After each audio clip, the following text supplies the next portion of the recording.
That's the weirdest looking Michelob Ultra I've ever seen. Thank you.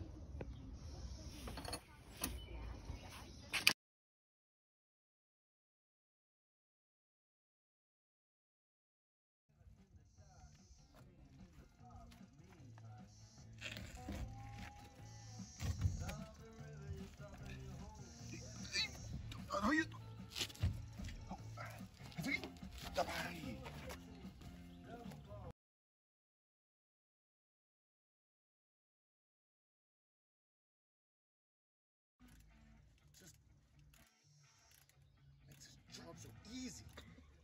I'm not even straining right now. I'm not even sweating. Mostly because I'm dehydrated and all I've had today is Coke Zero and Michelob Ultra. Hydration. Some would call Michelob Ultra water. Now it's just a snap of me to break my pinky. Come on, Lucy! Oh, I got swords.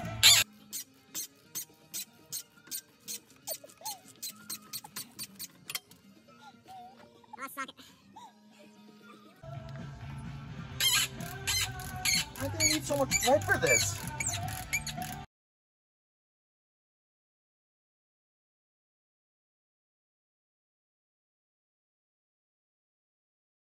It's hot, baby. It's hot. No, it's not. With a wrench. Okay, so there's two. There's one on the bottom, one on the top. Sure is. Where'd you get that adjustable vice grip from? Dad's garage. See if there's one near you. Oh, yeah. Best part is we're throwing it all away, so it's cool that I'm completely crushing the shield. Shock? The shield. Oh. So this one's going to be by hand, so there'll be a lot more swearing for this one. Okay. I'm gonna make sure it's properly lubricated because you never want to go into something dry. Okay. Also you.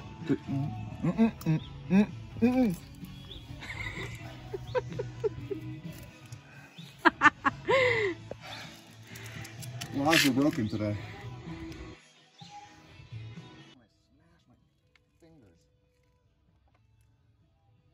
Okay, so the vice grip keeps it still, and yeah, because it wants to spin. Gotcha.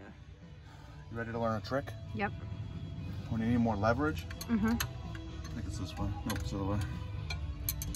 You can hook a box end of a wrench onto the open end and gain more leverage. Oh. So that way, when it lets go, you really smash your arm and hands and knuckles.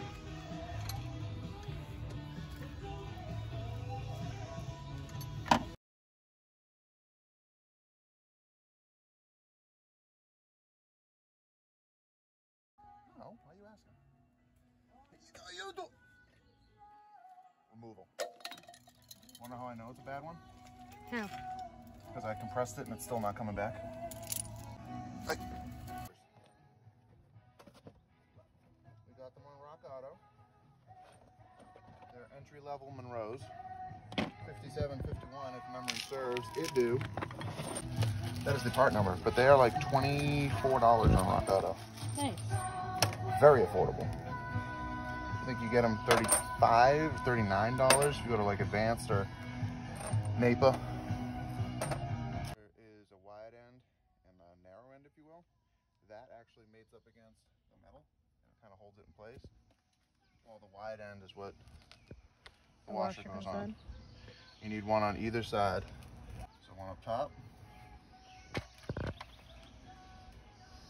and one on the bottom, just like that, which means you have to preload these on there so they're ready to go. It's kind of a pain to compress the shock, but you have to compress the shock to put it in. But obviously we need to preload this one too, which means we gotta open up the other set of bushings. And this all is included in the shocks? Correct, each one. Yep. You can press it down, but what I ran into on the other side is it's not quite enough space to get it in there. So I found a little tricky way of doing this. With your other wheel on, lower your jack. and you'll see this side start to come down while that stays up. So it's giving you more distance here. And if I remember correctly, it was pretty much all the cheddar you had to give it just to fit it in. It's okay, I'm just struggling. It's all right. I'm just struggle city over here. All right, we're just gonna leave that right there. Propagate. Yeah, there we go. Okay. All right. How do you know which way to put it in, up or down? If you look at the actual shock itself, Mm-hmm. on the bottom of it, it says this end down. Oh, so it tells you? So I actually thought it was the other way when I was first putting them in, but it's not.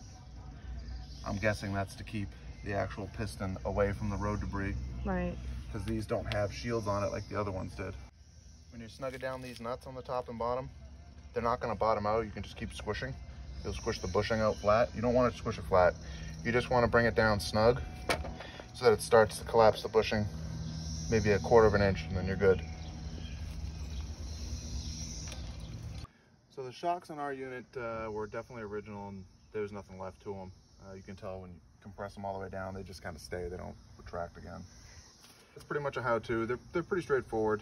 You'll run into some problems with the rust. Just make sure you soak them down with some PB Blaster, and if you got a big pair of channel locks or a big pair of vice grips, that'll really help with them spinning on you as you try to undo some of the nuts.